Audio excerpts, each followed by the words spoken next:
आगाज में आपको बताएं कि पंजाब असम्बली की तहलील के लिए चौधरी परवेज इलाही ने दस्तखत करके समरी गवर्नर को भेज दी है। फवाद चौधरी ने बताया है कि 48 घंटे में बलीगुर रहमान ने साइन न किए तो असम्बली खुद ब खुद तहलील हो जाएगी। निगरां सेटअप के लिए 48 घंटे में हमजा शहबाज को खत लिखने का भी ऐलान कर दिया। ये भी कहा कि खैबर पख्तूनख्वा असम्बली भी साथ ही तहलील होगी। 60% पाकिस्तान पर इलेक्शंस होंगे, बेहतर है जनरल इलेक्शंस की तरफ बढ़ा जाए।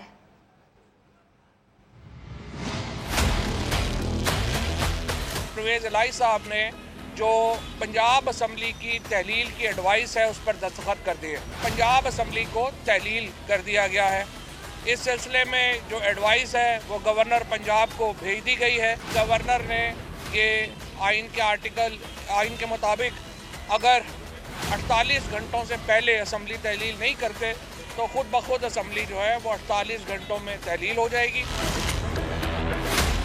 परसों इसी फॉर्मेट के ऊपर खैबर पख्तूनख्वा की असम्बली जो है उसको भी तहलील कर दिया जाएगा। 40 घंटों में हम हमजा शहबाज को जो है वो ख़त लिख रहे हैं। इंटरिम गवर्नमेंट की जो आइन का तकाजा है उसके मुताबिक जो इंटरिम गवर्नमेंट है उसके ऊपर लीडर ऑफ अपोजिशन के साथ बाहम मशवरे से इंटरिम गवर्नमेंट जो है उसकी तश्कील जो है वो कर दी जाएगी। इंशाल्लाह 90 दिनों के अंदर पंजाब में और खैबर पख्तूनख्वा में आम इंतखाबात होने जा रहे हैं। पाकिस्तान की जो 60% नशिस्तें हैं उनके ऊपर ये इंतखाबात बनते हैं। वफाकी हुकूमत को अपनी ज़िद से बाहर आना चाहिए, पाकिस्तान के अंदर इलेक्टोरल फ्रेमवर्क तय करें और पाकिस्तान को एक कौमी इंतखाबात की तरफ बढ़ना चाहिए। और अब 60% पाकिस्तान जब इलेक्शनों में जा रहा है तो समझ से बाहर होगा कि 40% जो बाकी पाकिस्तान की नशिस्तें हैं उनके ऊपर इलेक्शन क्यों ना हो।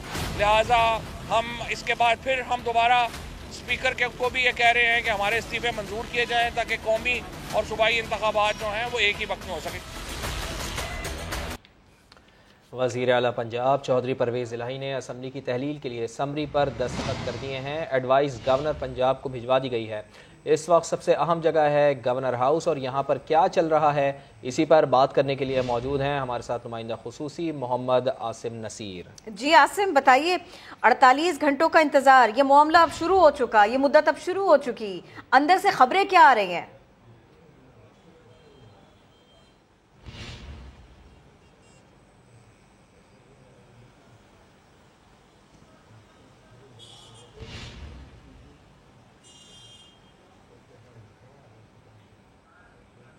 पंजाब में आया सियासी भूचाल, असेंबली की तहलील का बड़ा ऐलान और फिर इसके बाद अब क्या हो रहा है? वजीर आला ने तो समरी गवर्नर को भिजवा दी है।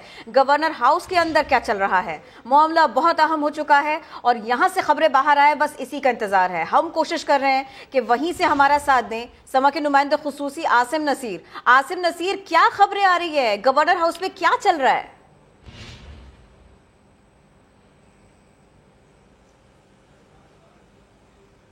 आज ही बिल्कुल इस वक्त हम पंजाब के गवर्नर हाउस के बाहर मौजूद हैं और आप देख सकते हैं कि खामोशी तो यहाँ पर लग रही है, लेकिन ये खामोशी जो है ये बड़े तूफान का पेश खैमा है। जो इतलात आ रही है, मेरी बड़े करीबी ज़राए से बात हुई गवर्नर हाउस के अंदर, उनका कहना है कि अभी तक वज़ीर आला पंजाब चौधरी परवेज इलाही की जो समरी थी वो अभी तक गवर्नर हाउस में मौसूल नहीं हुई। ऑफिशियली ये डॉक्यूमेंट का हिस्सा अभी तक नहीं बनी। सोशल मीडिया के जरिए और दीगर ब्यूरोक्रेसी के जरिए तो ये घूम रही है, लेकिन एक जो ऑफिशियल डॉक्यूमेंट्स हैं जिसके अंदर उसकी डायरी नंबर और तमाम जो मामलात हैं वो मुकम्मल होने चाहिए और वो वाली समरी जो है अभी तक गवर्नर हाउस पंजाब में नहीं पहुंची। दूसरी जानिब गवर्नर हाउस के ही करीबी ज़राए ये भी कह रहे हैं कि जैसे ही समरी आएगी, क्योंकि ये इस्तेहकाक है वज़ीर आला पंजाब का, तो इसे मनोहन उस पर दो योम के अंदर 48 घंटे के अंदर अंदर उसके दस्तखत किए जाएंगे, जिसके बाद 7 योम के अंदर कायदे ईवान और कायदे हिज़्ब इख्तिलाफ वो निगरान सेटअप के ऊपर वज़ीर आला के नाम के ऊपर जो है सिटिंग करेंगे और अगर वहाँ पर फाइनल नहीं होता तो उसके बाद ये इलेक्शन कमीशन में जाएगा जो कि 3 रोज के अंदर उसका फैसला करेंगे। तो बात यह है कि जहां पर चौधरी परवेज इलाही कंफर्म कर रहे हैं कि उन्होंने इस्तीफा दे दिया है, उनके करीबी ज़राए भी कंफर्म कर रहे हैं, तहरीक इंसाफ ने बाकायदा तौर पर उसका ऐलान किया है, तो दूसरी जानिब मुस्लिम लीग नून और जो गवर्नर पंजाब है उनकी तरफ से ये कहा जा रहा है कि समरी अभी तक मौसूल नहीं हुई। तो आने वाले जो चंद घंटे ये बड़े अहमियत के हामिल होंगे। जी आसिम नसीर समा के नुमाइंदा खुसूसी हमें अपडेट कर रहे हैं। समरी वजीर आला ने भेज दी है लेकिन अभी गवर्नर हाउस को मिली नहीं है, इनको मौसूल हुई नहीं है, ये ताज़ा खबर है। और ऐसे में माहिर कानून अशतर औसाफ ने असम्बली तहलील के लिए सादा कागज़ पर भेजी गई समरी को मुश्तबा करार दे दिया है। समा से गुफ्तगू में कहा है कि वज़ीर आला ने समरी अपनी स्वाबदीद पर नहीं, उस शख्स की डिक्टेशन पर भिजवाई है जो असम्बली का रुकन भी नहीं है। असम्बली की तहलील गुड़िया गुड्डे का खेल नहीं है, ना ही गवर्नर रबड़ स्टैम्प हैं। वो सारे कानूनी मामलात का जायज़ा लेकर ही फैसला करेंगे। सियासी जमातें असम्बली तहलील के फैसले के खिलाफ अदालत भी जा सकती हैं। उनका मज़ीद क्या कहना था, सुनवाते हैं आपको। ये जो वोट लिया गया है ये भी कंट्रोवर्शियल है। ये अभी मामला जो है वजाहत तलब है कि कितने लोग असेंबली में थे। तो अगर एक वजीर आला जिसने एतमाद का वोट हासिल नहीं किया वो भेजता है एक समरी और आपने बताया कि वो एक सादा कागज पे है तो वो सस्पेक्ट है। वजीर आला को ये अपनी सेटिस्फैक्शन, अपनी सवाबदीद को इस्तेमाल करना है। और शवाहिद क्या बताते हैं हमें कि ये किसी की डिक्टेशन पे है, एक सवाबदीद है एक साहब की जो कि उस असेंबली के मेंबर नहीं है। क्या उसके ऊपर असेंबली को तहलील किया जा सकता है? ये सब सवालिया निशान है। रबर स्टैंप नहीं है। गवर्नर पंजाब को ये सब चीजें देखना है, उनको ये करना है क्योंकि असेंबली को तहलील करना कोई गुड्डे गुड़िया का खेल तो नहीं है। इसलिए गवर्नर पंजाब को इन मामले में कोई किसी किस्म की जल्दी करने की जरूरत नहीं है। पार्टीज जो है वो कोर्ट भी जा सकती हैं। पंजाब में असेंबली की तहलील के ऐलान के बाद इमरान खान ने कल खैबर पख्तूनख्वा की क़यादत का अहम इजलास तलब कर लिया। वज़ीर आला खैबर पख्तूनख्वा महमूद खान और उनकी काबीना के अरकान को लाहौर आने की हिदायत जारी की गई है। ज़राए के मुताबिक हफ्ते को खैबर पख्तूनख्वा असेंबली तहलील करने की समरी भिजवाने का फैसला किया गया है। वज़ीर आला KP महमूद खान कहते हैं कि पंजाब असेंबली तहलील होने के बाद KP असेंबली की तहलील की एडवाइस भेजेंगे।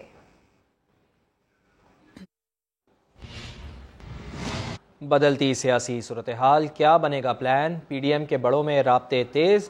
नवाज शरीफ, आसिफ अली जरदारी और मौलाना फजल रहमान के दरमियान अहम टेलीफोनिक रब्ता हुआ है। पंजाब हुकूमत की तहलील के ऐलान के बाद की सूरत हाल पर गुफ्तगू की गई है। आपको बताएं कि सियासी सूरत हाल बदल रही है। क्या बनेगा प्लान? PDM के बड़ों में राब्ते हुए हैं तेज़।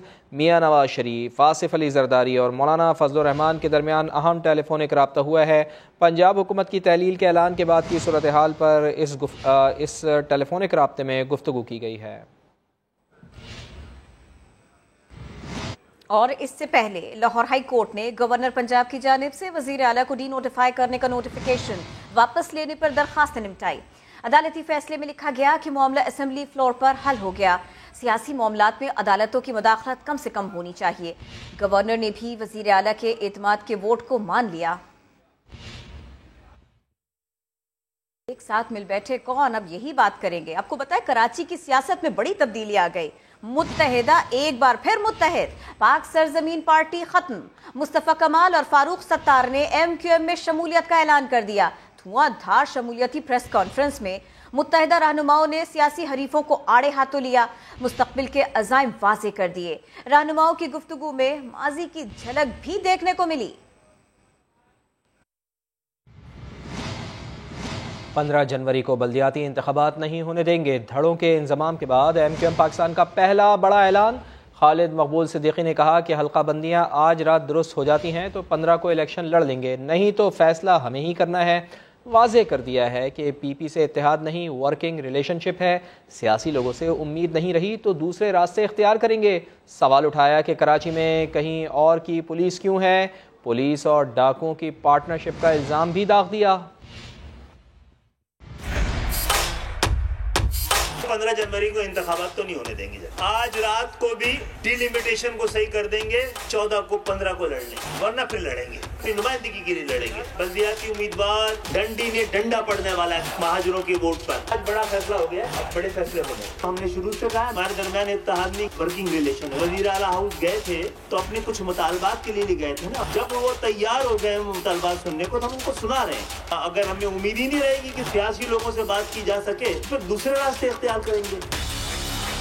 इलेक्शन कमीशन से लेकर हाई कोर्ट तक और हाई कोर्ट से लेकर सुप्रीम कोर्ट तक किसी ने ये नहीं कहा है कि आपकी प्ली गलत। सब कह रहे हैं आप गलत वक्त में आए। कल का दिन और देख लें, परसों फिर हमें ही फैसला करना है। अगर आरटीएस बैठते रहे तो पाकिस्तान की जमहूरियत भी बैठ जाएगी। जो लोग 18 में जीते थे वो जीतने के बाद हैरान थे और जिन्होंने जितवाया था वो परेशान थे। कराची में कहीं और की पुलिस क्यों है? डाकू और पुलिस दोनों यहाँ के नहीं है, तो दोनों के दरमियान रिश्तेदारियां हैं, पार्टनरशिप है। हमने पाकिस्तान मुर्दाबाद के नारे को लगाने वाले को दोनों को तरफ किया है। हम बार बार वजाहतें पेश नहीं करेंगे। धांधली के जरिए जो एमकेएम को हराया गया है, कराची के अवाम के मैंडेट का इजहार नताइज से होता तो पाकिस्तान मुर्दाबाद के नारे पर हमेशा के लिए दरवाजे बंद हो चुके होते सियासत में। फिर बारी आई डॉक्टर फारूक सत्तार की। शारा फैसल पर धरना दे दिया तो फिर देखते हैं 15 जनवरी को इलेक्शंस कैसे होते हैं। डॉक्टर फारूक सत्तार ने भी गोया फ्रंट फुट पर बैटिंग की। कहा जब ऐवानों में फैसले नहीं होंगे तो सड़कों पर होंगे। मौका दिया जाए तो कराची 10 अरब डॉलर्स कमा कर दे सकता है।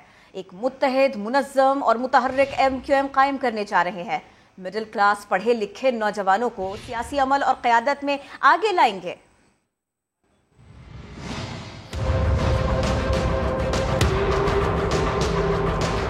आज एक मुत्तहिद, मुनज़्ज़म और मुतहर्रिक एमक्यूएम पाकिस्तान कायम करने जा रहे हैं। जब ऐवानों में फैसले नहीं होंगे तो रोड पर होंगे। तो भाई रोड पर जब होंगे, जब इस मुल्क की तारीख का सबसे बड़ा धरना एम.ए. जिन्ना रोड पर नहीं, शाराए फैसल पर हम करके दिखाएं इंशाअल्लाह, हम करके दिखाएं इंशाअल्लाह।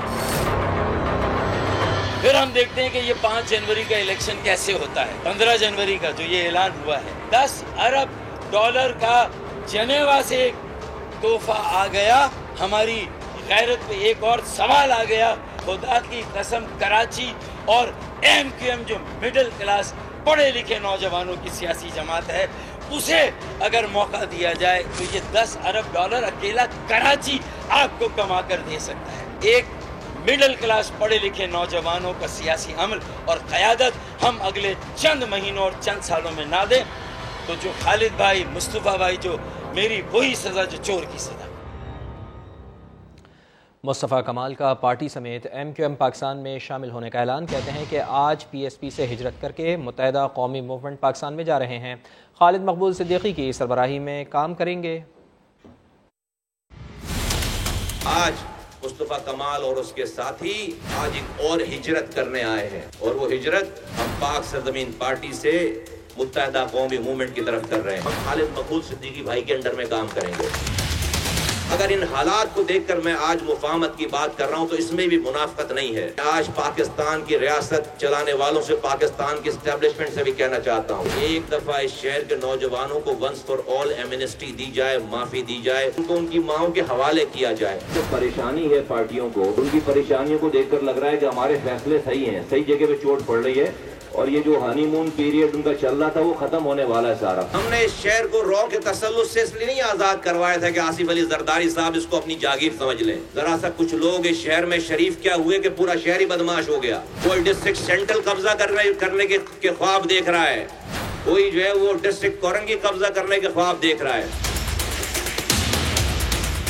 बहुत मुअद्दबाना गुजारिश करता हूँ आसिफ अली जरदारी साहब से, उनका इरादा है कि बिलावल भुट्टो जरदारी को वजीर आजम पाकिस्तान बनाएं। क्या बिलावल भुट्टो अफोर्ड कर सकेंगे कि कराची को अपने साथ अपने खिलाफ खड़ा कर लें और वजीर आजम बन जाएं? हमने अपनी सफ़ें बांध ली हैं, हमने अपने रस्ते का तयन कर लिया है, हमने अपनी जो लोगों की सोच नहीं थी वो हमने करके दिखा दिया। आज अगर सीटों की, अगर प्रिविलेज की, अगर प्रोटोकॉल की जो है वो जरूरत होती है ना तो जीती भी पार्टियों में जाते। हमें हुकूक चाहिए लोगों के और उसके ऊपर कोई कॉम्प्रोमाइज नहीं है। मुस्लिम लीग नून के रहनुमा एहसन इकबाल ने लंदन में पार्टी कायद नवाज शरीफ और चीफ ऑर्गेनाइजर मरियम नवाज से मुलाकात की। पार्टी मामलात और मुल्की सूरत हाल पर तबादला ख्याल किया गया। लीगी रहनुमा ने मुलाकात का अहवाल अपने ट्वीट में बताया। लिखा, नवाज शरीफ का 4 साला दौर पाकिस्तान की तारीख में तेज तरीन तरक्की का दौर था। साजिश के जरिए हुकूमत खत्म करके पाकिस्तान के मुस्तकबिल पर दांव को लगाया गया। पंजाब में सरकारी कीमत पर मिलने वाला आटा मार्केट की तलब से कम है। शहरी लंबी कतारों पर लगने पर मजबूर हैं। मुल्क के दीगर हिस्सों में सूरत हाल मुख्तलिफ नहीं, ये रिपोर्ट देखिए।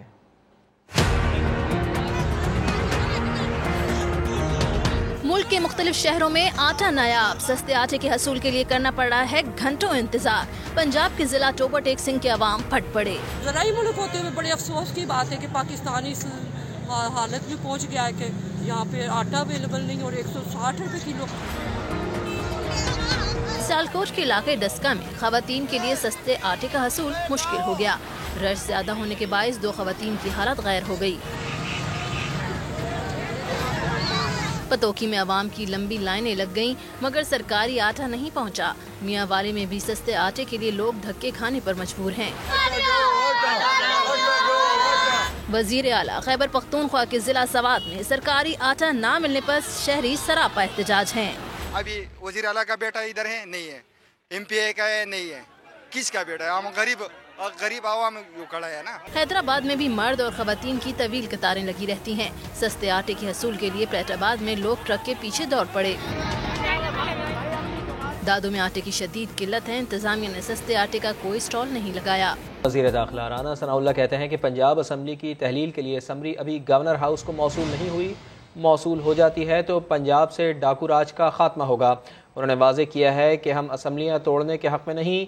वो programme red line with Talat में गुफ्तगू कर रहे थे। मुकम्मल प्रोग्राम देखिए रात 10:03 पर।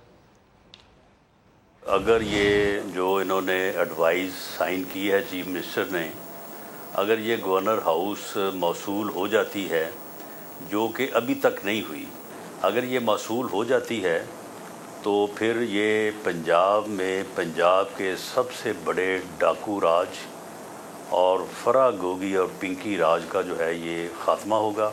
हम अब भी ये कह रहे हैं कि असम्बली तोड़ने का अमल गैर आईनी है, गैर जमहूरी है। हेडलाइंस होंगी ब्रेक के बाद। देखते रहिए समा।